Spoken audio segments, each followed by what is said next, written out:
Praise the lord. प्रभु यीशु मसीह की स्तुति हो। आज मैं आप सबको मुबारकबाद देना चाहता हूँ प्रभु यीशु मसीह के जी उठने की। हाँ प्रियो, हमारी फैमिली की तरफ से और हमारी मिनिस्ट्री की तरफ से आप सबको हैप्पी ईस्टर। परमेश्वर आप सबको बहुत बहुत आशीष दे। हाँ प्रियो, ये एक बहुत अद्भुत घटना थी संसार के लिए, पूरे वर्ल्ड के लिए, कि कोई व्यक्ति मुर्दों में से जी उठा।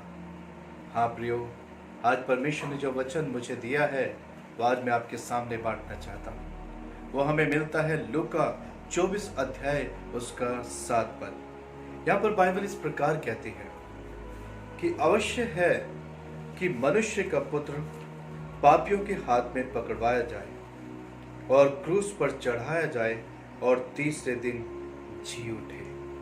हाँ प्रियो, ये परमेश्वर की व्यवस्था के अनुसार था कि प्रभु यीशु मसीह इस संसार में संपूर्ण मानव जाति के लिए इस पृथ्वी पर आए। हम सबके पापों के निमित्त उसे क्रूस पर चढ़ाया गया। और प्रियो, एक ऐसी घटना थी जो संसार में घटी। वो क्रूस पर लटकाया गया, संपूर्ण मानव जाति के उन गुनाहों को जो उन्होंने किए थे उस पर लाद दिया गया। क्रूस की मृत्यु के द्वारा आपको और मुझे उसके पास जाने का अनुग्रह मिला। परमेश्वर ने यह सौभाग्य हमें दिया कि हम उसके करीब जा सकते। आज हम सोचते हैं हम यीशु मसीह पर क्यों विश्वास करें, हम क्यों उस पर विश्वास करें और क्यों उसे अपना उद्धार करता, उसे अपना परमेश्वर माने। प्रियो, क्योंकि बाइबल कहती है वो मुर्दों में से जी उठा है। आज कब्रें तो बहुत हैं, पर प्रियो सबकी सब भरी हुई है। कोई कब्रों में से जी नहीं उठा। यदि कोई जी उठा है तो केवल प्रभु यीशु मसीह जी उठा है। आपका मेरा प्रभु जी उठा है। प्रभु यीशु मसीह आज आपके जीवनों को बदलना चाहता है। जो जीवन उसके अंदर है वो आज आपके अंदर देना चाहता है। प्रियो, यदि आज हमारे अंदर परमेश्वर का आत्मा कार्य नहीं कर रहा है, इसका मतलब कि हमारी आत्मा कहीं ना कहीं मरी हुई है। आज हमें भी जीवन की आवश्यकता है, आज हमें भी जीने की आवश्यकता है, हमारी आत्मा का पुनरुत्थान होने की आवश्यकता है।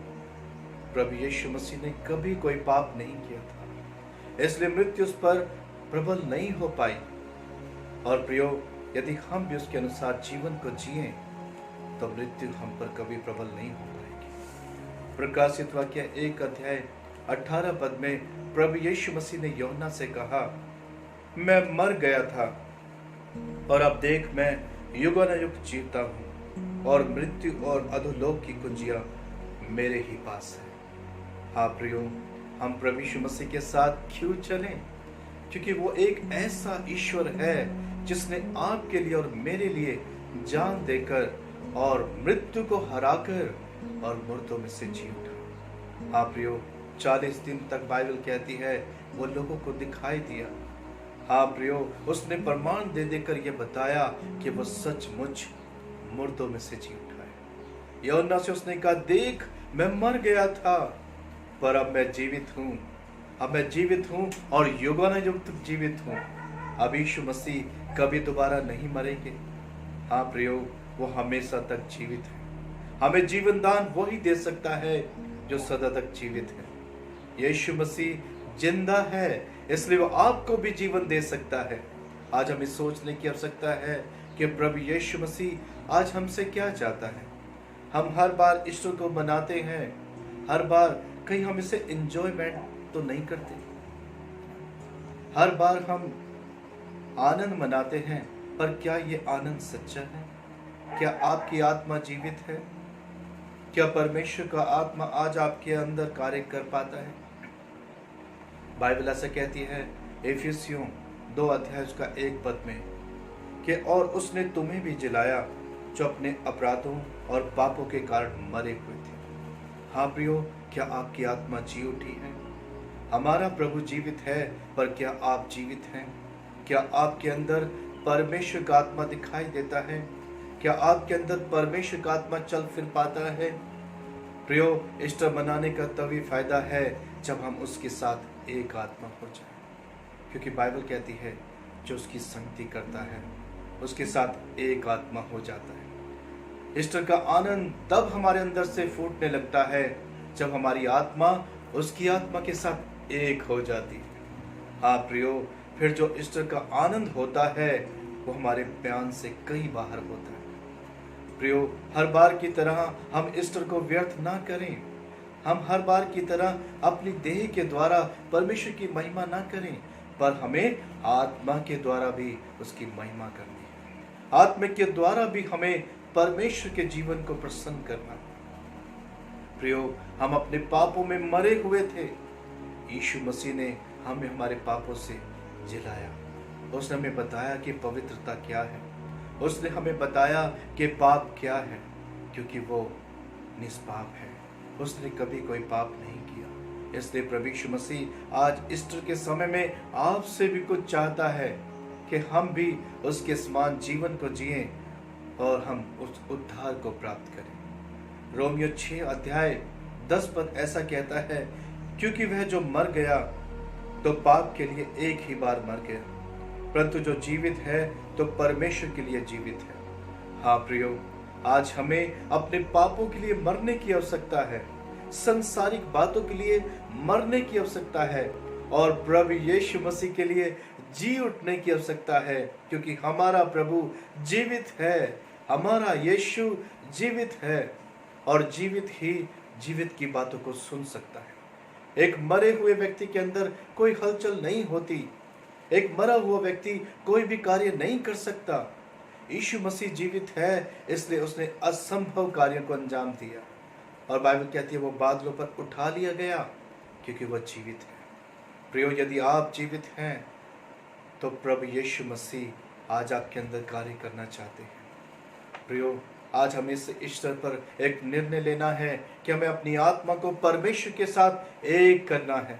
हमें परमेश्वर के साथ एक मन और एक चित्त होकर चलना है, ताकि इस ईस्टर में परमेश्वर हमारे जीवनों के द्वारा प्रसन्न हो। प्रियो, वही प्रभु यीशु मसीह फिर से आने वाला है। हाँ, हम इस बात से अनजान न रहें कि वो फिर से आएगा, बादलों पर वो फिर से हमें लेने के लिए आएगा, पर उठाया वही जाएगा जो जीवित है, जो आत्मा में जीवित है, जो पवित्र आत्मा की सुनता है, जो परमेश्वर की आत्मा के निमित्त इस संसार में जीवन को जीता है। के काम 1 अध्याय उसका 9 से 11 पद तक बाइबल यहाँ पर इस प्रकार कहती है, यह कहकर वह उनके देखते देखते ऊपर उठा लिया गया और बादल ने उसे उनकी आंखों से छिपा लिया। उसके जाते समय जब वे आकाश की ओर ताक रहे थे तो देखो, 2 पुरुष श्वेत वस्त्र पहने हुए उनके पास आ खड़े हुए और उनसे कहा, हे गलीली पुरुषों, तुम क्यों खड़े आकाश की ओर देख रहे हो? यही यीशु जो तुम्हारे पास से स्वर्ग पर उठा लिया गया है, जिस रीति से तुमने उसे स्वर्ग को जाते देखा है, उसी रीति से वह फिर आएगा। हाँ प्रियो, आज मैं आपसे कहना चाहता हूँ, प्रभु यीशु मसीह का वचन यहाँ पर इस प्रकार कहता है कि वो जिस रीति से आकाश पर उठा लिया गया, उसी रीति से वो फिर आएगा। हाँ प्रियो, प्रभु यीशु मसीह एक जिंदा ईश्वर है और जो उसने कहा है वो उसे जरूर पूरा करेगा। वो फिर से आएगा और चुने हुए लोगों को उठाकर वो स्वर्ग में लेकर चला जाएगा। हाँ प्रियो, जो जीवित हैं, जो जिंदा हैं, वो उठा लिए जाएंगे। प्रभु यीशु मसीह फिर से आने वाला है, हमें अपने आप को तैयार करना है। आज हमें एक निर्णय लेना है कि आज हमें परमेश्वर के संग चलना है, हमें प्रभु के आगमन की तैयारी करनी है, उसके आनंद में शामिल होना है, उस भोज में शामिल होना है जो उसने आपके लिए और मेरे लिए तैयार किया है। हाँ प्रियो, ईस्टर का आनंद बढ़ जाता है जब हम उसके साथ सहभागी होते हैं, जब हम उसके जी उठने में शामिल होते हैं, हम उसके आने में शामिल होते हैं, तो परमेश्वर आपसे आनंदित होता है। आज अपने जीवनों को परमेश्वर के सामने समर्पित करें, अपनी देहों को, अपनी शरीर, प्राण, आत्मा को परमेश्वर के हाथों में समर्पित करें, ताकि परमेश्वर आपके जीवनों पर राज्य करे, वो आपका स्वामी हो, वो आपका राजा हो, आप उसकी इच्छा को पूरा करें। प्रभु यीशु मसीह इस वचन के द्वारा आपको बहुत आशीष दे। मैं फिर से आपको इस दिन की मुबारकबाद देना चाहता हूँ। परमेश्वर आपको बहुत बहुत आशीष दे और आपके अंदर परमेश्वर आपकी आत्मा को जिंदा करे। God bless you.